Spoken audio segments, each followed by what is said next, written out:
The first time that I hit my mom, I wish I would have told someone sooner. We who abuse hide it. Nancy Hansen lived together with her mother for most of her life. And we had wonderful times together. We were close, we enjoyed the same things, and we were a team. Long before she died, Nancy's mother had a sudden stroke, and Nancy became her caregiver. Nancy's life would never be the same. The doctor told me that she would need 24-hour care. Oh yeah, I can do it, you know, and we had a bedpan and we had washcloths and everything, and they said that they would send out nurses' aides. I wasn't too bad then. I thought I was doing pretty well. And but as that time went on, I began to deteriorate. I deteriorated because when I would once get awake and the incontinence, both bowel and urinary, was getting ahead of me, I could not get back to sleep.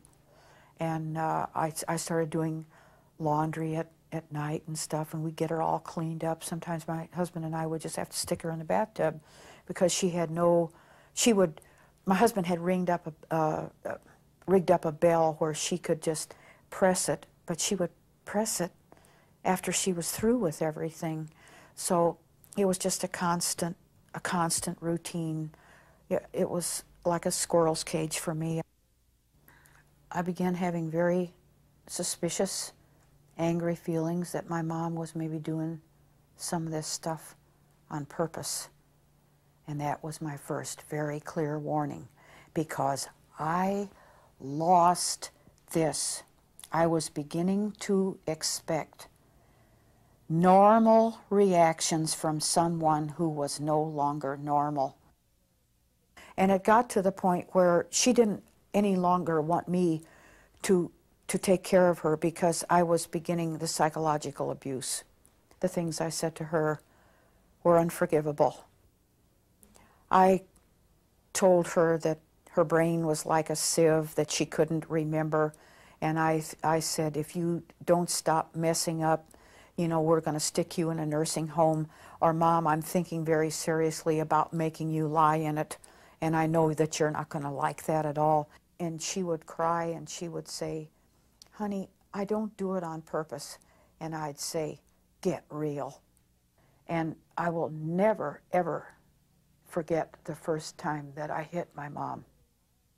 I was totally losing control. I am a very organized person.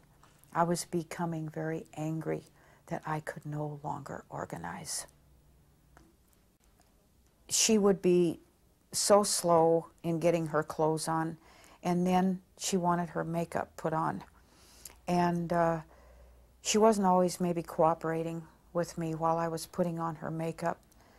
And sometimes I would take her face in my hands, and I was entirely too rough, and I'd say, put your head up. I can't, the light, it's dark, Mom, or whatever. I don't see well enough to put your makeup on. I didn't belt down a few straight Jack Daniels and then start in on my mom, and I was always careful never to use my fist.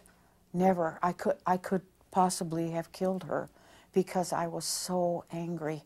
And I have very strong hands, and I have to be careful. There was always, to a certain extent, I know now that I was always bridled.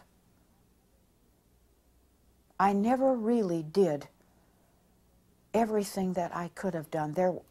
Even when I see that now with the passage of time, there was always a little control. But then sometimes after the makeup ordeal was over, I would shake her.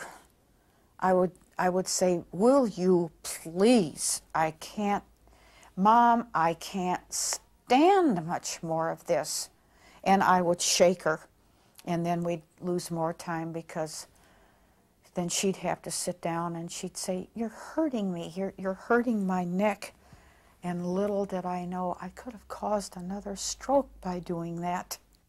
I made sure that when I hit her with the flat of my hand so that there wouldn't be any bruises. When I would have to take her to the doctor, I was sometimes scared, because I would hit her in the back, and I thought, what if he sees some bruises? My God, what am I going to do? I was afraid of prosecution. I was afraid of maybe I'm losing it, and what if they put me in, what if I really do go off the beam? And then my mom and my husband are left, the two people I love the most. How can I do this? And I'm being buried. I can't get out, and I can't go on, I can't go forward, I can't do anything. All I can do is kill myself. Then you're really going to wimp out, right? Where the hell was I going to go? We who abuse hide it. We are the biggest actors and the biggest hiders in all the world.